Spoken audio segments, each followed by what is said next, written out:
Hello, this is Soundout here, back with another Kamen Rider Gaim review. Today I'll be taking a look at the Kamen Rider Gaim Arms Change Series PB01 Kamen Rider Bujin Gaim Blood Orange Arms.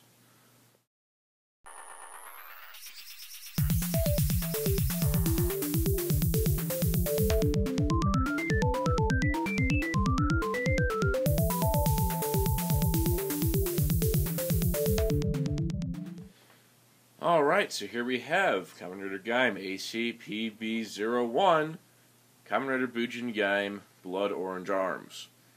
These toy names are getting longer every time I do one of these reviews.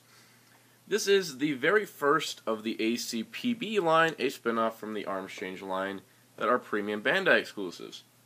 Now this went up for pre-order last year, I believe. It was December, January time frame, and unless you live in Japan, you had to get a middleman service to order this. And now it did get shipped in May, and that is why we're reviewing it here in June. So here we have the packaging. Now I was worried that the packaging was going to be a black and white kind of image, much like how the Super Robot Shigoku and Gao Gaigar figures came in very stale packaging. But it is a nice full color box. It is a closed window. There is no window on it. It is a closed box. And there is no flap on the top, which makes it easier for shipping, I imagine, since these are designed to be web exclusives. Now, it is labeled PB01, PB being Premium Bandai, not peanut butter. And you do get this nice image of Bujin Gaim on the side here. A reason why this guy ended up being exclusive, I think, was because he only appeared in Kamen Rider Cross Kamen Rider Gaim and Wizard, the fateful Sengoku movie battle. And not in the series itself, so, making this guy release at retail would probably not sell as well as, say, like the Blood Orange Lockseed, which has new sound effects. On the side here, you can see his arms change compatibility with Zangetsu, Ryugen, and Baron. And on the back, you got this nice image of Bujin Gaim fighting Gaim, and that was like the promotional image they always used, which is really cool. In addition, you still got the series trademark of the image of the actual rider costume on the bottom, and the transformation on the top. The only thing really lacking is the window box, which isn't necessary in this case, and the half silhouette. Other than that, the packaging is pretty much the same on the inside. Everything's still in a plastic tray. But here we are with Bujin Gaim. Now, Bujin Gaim, of course, is the evil version of Kamen Rider Gaim from the Bujin universe in Kamen Rider Gaim, Fateful Sengoku movie battle, which was his team up with Wizard. So, as always, you start with the pre-arm state. Now, I'm going to go over this pretty quickly because this is Gaim with a new head, and the head is even molded differently, it's just painted differently. Namely, it added a few details. You have this nice black part in the mouth, similar to the Jim Lemon Gaim. You also get the red added to the head crest with a little gold at the end and in the middle, just like in the movie. And, overall the rest of the figure is remotely the same. There is no lock seat holder on Bujin Gaim because he didn't have one, and everything else is identical. But the head crest was nicely painted. I like how the gold was over here. I expected it to be gold in the middle, but I didn't quite expect the gold to be at the end, as the original promotional images didn't show that. It adds to, this figure does cost more, so it's nice to see extra paint details. What doesn't have any extra paint details is the Muso Saber, which is identical to the ones included with Gaim and Zangetsu.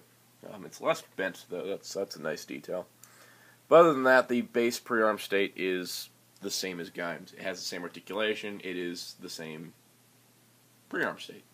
So, moving along, though, here's the new interesting part, the Blood Orange Arms, which is a repaint of Orange Arms. It actually looks quite a bit nicer. You have all the paint details added in with these like tree roots, I think is supposed to be what it is. But you can see that's not present on the Orange Arms. There's a lot more detail along here, just by the nature of the design. It looks really nice and really crisp in the paint, and it goes to that limited run, higher cost type scenario, and that follows to the Dai Maru as well, whereas the original was two colors. This one has all kinds of nice paint detail, including extra silver and the green around the handle. It adds, like I said, to the premium feel of this item, being an exclusive and such. It is really nice. I like how it looks, and it does look better than the standard Gaim, which is really cool.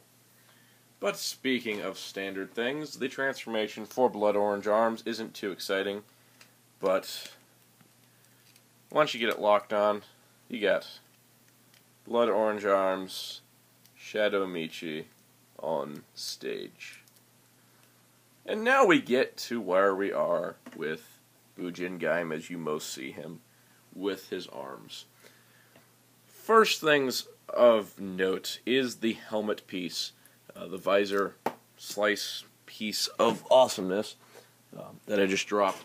Is the same molding, but it has those extra tree root design in it, which is really nice, plus the additional paint on the side. And overall, it looks really clean and really sharp. This figure does look highly distinctive when you compare it to the original Orange Arms Gaim, who does look kind of dull in comparison. Notably, he has a more orange-colored plastic that makes him look very much like a toy instead of a representation of the show and the suit design. But you can just tell that Bujin Gaim does look more menacing with that additional paint in his eyes. And it is quite a neat effect. I really do like the look of this. Other than that, there isn't really much else to say. He can hold his Muso Saber. He can also hold his Dai Dai Maru. Loved how Bujin Gaim used these in the movie to quite an effective use compared to Gaim, who was just kind of swinging them around most of the time. And of course, you do have the option of combining the two to make the Blood Dai Dai Maru Muso Saber combination, which he can hold, and he used quite a bit actually. He used this mode of the weapons a couple times, more so than his actual Henshin. But I'm not going to spoil anything for the people who haven't seen the movie. But you do have these options of posing that you can do. But I personally like him having one weapon in each hand, as he was typically seen in the movie, because that's just awesome. So overall, Kamen Rider Bujin Gaim is pretty cool. The paintwork and application of all the paint detail is really nice, and there are significantly more paint apps on Bujin Gaim than regular Gaim and some of the other retail arms change figures, and scales nicely with, Wizard Action Please Series 01 Kamen Rider Wizard Flame style, so you can recreate those awesome battles from the Fateful Sengoku movie battle. Now, of course, we have always the fun part of the review, the arms change montage. So here we go with the arms change montage. It's time. We're going to do every armor on Bujin Gaim and Blood Orange Arms on every Armored Rider. So let's get started. Orangey Arms. Banana Arms. Budou Arms. Melon Arms. Mango Arms. Kiwi Arms. Wizard Arms. Ozu Arms. Double Arms. Fourze Arms. Donguri Arms. Melon Energy Arms. Matsubokuri Arms.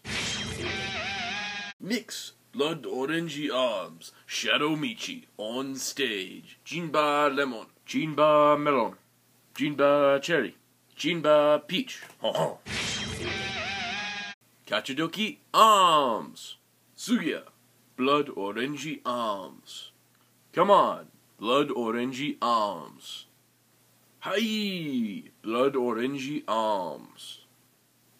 Suya, Blood Orangey Arms. Come on, Blood Orangey Arms. Soda, Blood Orangey Arms. Suya, Blood Orangey Arms. Suya, Blood Orangey Arms. Suya, Blood Orangey Arms. So overall, I would recommend Kamen Rider Bujin Gaim to hardcore fans of Kamen Rider Gaim and fans of the great Sengoku movie battle. But being an exclusive, he is going for quite a large amount on the aftermarket. In fact, he's going for nearly twice what I paid for him through pre-orders, which is really sad because it's a great figure that I want more people to get. But I would stay, don't spend more than 6,000 yen for him, otherwise you will start feeling like, well, it's a good thing I got this figure, but the price was a little steep. But if you do really want this guy, you have to look around, as he is not available on Premium Bandai anymore. So check with your local middleman, check the Japanese websites and auction sites and stuff. But that's the best you can do. Overall, it is a great figure, and I would recommend it to Kamen Rider Gaim fans, especially since it completes the movie-exclusive Gaim Riders from the great Sengoku movie battle. Overall, a cool figure, if he is a little pricey on the aftermarket. So anyways, be sure to stay tuned, as there was another Kamen Rider Gaim Arms Change figure this month. So we'll get some lemon energy into this review space next time.